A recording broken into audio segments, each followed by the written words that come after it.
Patrick Mahomes recently speaking with reporters as it relates to the toe. Remember, he had the turf toe injury, the one injury that doesn't sound nearly as bad as it is. It got worse during the Super Bowl. He had surgery 3 days after the loss to the Buccaneers. Here's Mahomes talking about the current status of his injured toe. No, I don't see any problems moving forward. Obviously, I want to continue with the rehab, continue to work on those things, strengthen it, and do all that different type of stuff.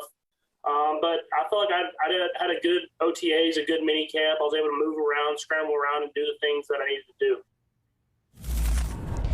Hey, look, here's the reality. He can be healthy now. The question is, can he stay healthy? He runs way too much. He ran around way too much in the Super Bowl. The loss to the Raiders in the regular season, he ran around way too much. When you don't have that offensive line and you just kind of, Patrick will be fine, sooner or later you're going to have wear and tear on the body that's carrying you around as you run with your hair on fire trying to find an open receiver. And I think that's what they need to be worried about. Is this a cumulative thing that's going to come back to haunt them if they don't give him better protection? And at least they're trying to give him better protection.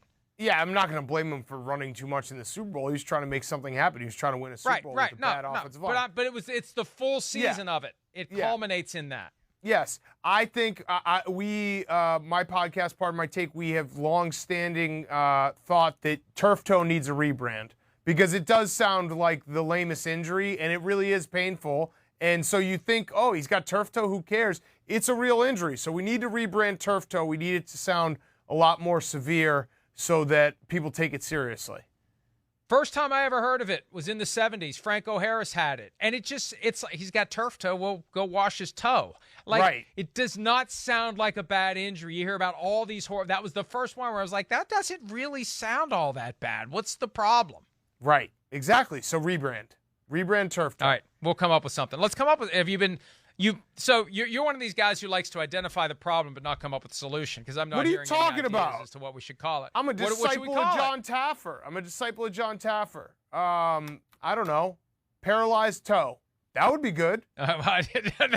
Yes. That may be a little too far the other way, but people will be like, oh, he's got paralyzed toe. This guy, how's he walking? It connotes the severity of the injury. All right, Dwayne Haskins in Pittsburgh.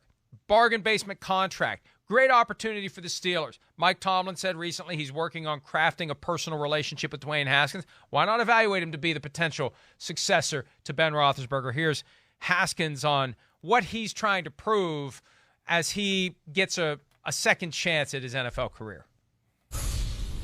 Just coming here to Pittsburgh, I just wanted to prove to the coaching staff and my teammates how much I love football. And it's a grateful opportunity to be here and showing that my mind's in the right place and that I'm willing to work to be able to show my talents and be able to work and earn a spot here. Were you surprised at your release by Washington? I mean, they just used a first-round pick on you at your hometown team, and a little over a year later, they let you go? I wouldn't necessarily say I was surprised. It was just part of the business. It wasn't necessarily the people that, were brought in by the new coaching staff, and understanding that this is a business and realizing that as the season went on that just things weren't going the way that we both wanted it to, and being able to be here now in the spot, we can work hard and be able to figure things out together. And just grateful for the opportunity Washington gave me, but it wasn't completely surprising, but it was also definitely unfortunate to be able to be released the way that I was. Look, some teams deal with their mistakes by admitting them and moving on like Washington did. Other teams will double down and just make it worse. Bottom line is this, though. Washington got criticized so heavily for drafting Dwayne Haskins with the 15th overall pick after the fact. At the time, nobody was saying anything because the guy was going to be a first-round pick. He was going to be selected in round one. The question was it going to be in Washington or was it going to be somewhere else? So it's not like they did some reach for some guy that was on everyone's board as a fourth-rounder. And so the Steelers have gotten a guy who just 2 years ago was regarded as a first-round talent for nothing. But this is great. This is perfect. And I think this is one of the reasons why teams will give guys second chances.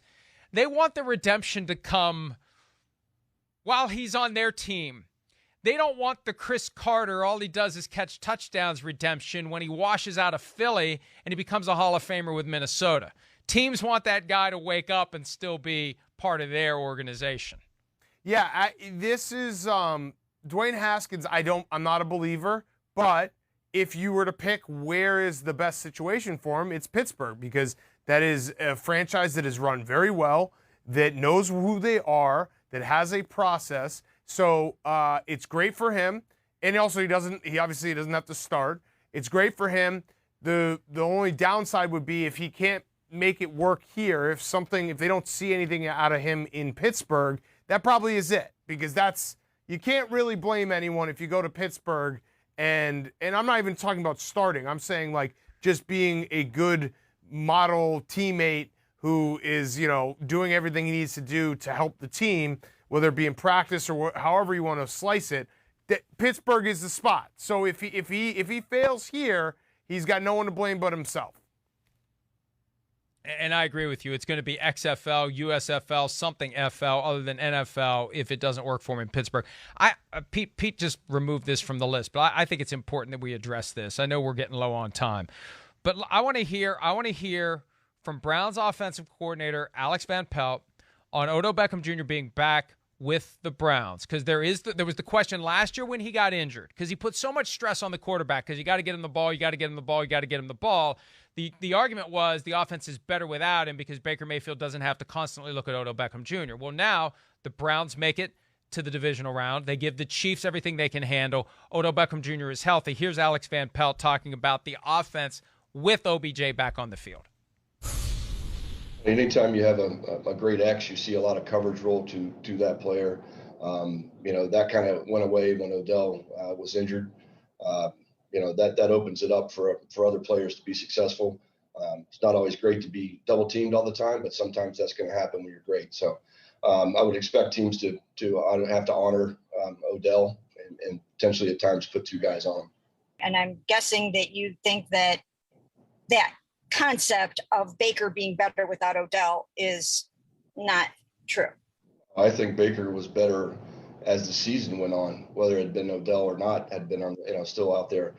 He started to understand the offense more, understand what we were asking him, got his footwork right, and I think that he got better regardless of who was on the field. As I said earlier, you're always better with great players. Anytime you take a great player off the field, you got to find ways to generate more offense. So we'll be better with Odell, no doubt. Big Cat, this is so obvious to me. The Browns will never put it this way. They'll never admit it. But as I said before we threw to the sound, having a guy on the field who is constantly worried about getting the ball, you got to get me the ball, that puts pressure on the quarterback. He holds on to that read longer than he should. He throws to the guy maybe when he isn't open or maybe when he is double covered because he's got to get the ball. If Odell Beckham's healthy, that's great. But he's got to lose that mindset that we win if I get the ball, we lose if I don't. That can't be the mindset going forward. Totally agree. It's not just like a theory either. It showed in the numbers. Like it showed in the play that the Browns were a more efficient offense when he wasn't on the field because of exactly what you said. So I would assume that last year was probably a little humbling for Odell Beckham, and I would assume you'll have a little bit of a difference here. And if you're part of a Browns organization that went to the playoffs for the first time in forever, that won a playoff game against your bitter rival in their place, and then you come in and you get added, I think there's a little bit of a introspection there where it's like, okay, I don't want to rock the boat. I want to be part of this. This looked like fun, so let me be part of it and not be the guy who comes in and screws this whole thing up. I remember when they traded for him, the first thing I thought is Cleveland big enough for both Mayfield and OBJ? And I just feel like there's been that tension there that gets put on Mayfield, and Mayfield's got to assert himself. And if Odell Beckham Jr. starts complaining about it this year, Mayfield's got to tell him, basically sit down and shut up. I'm the one who decides where the football goes. Hi, I'm Mike Tirico, and thanks for watching. Make sure to hit subscribe for the latest news and highlights from NBC Sports.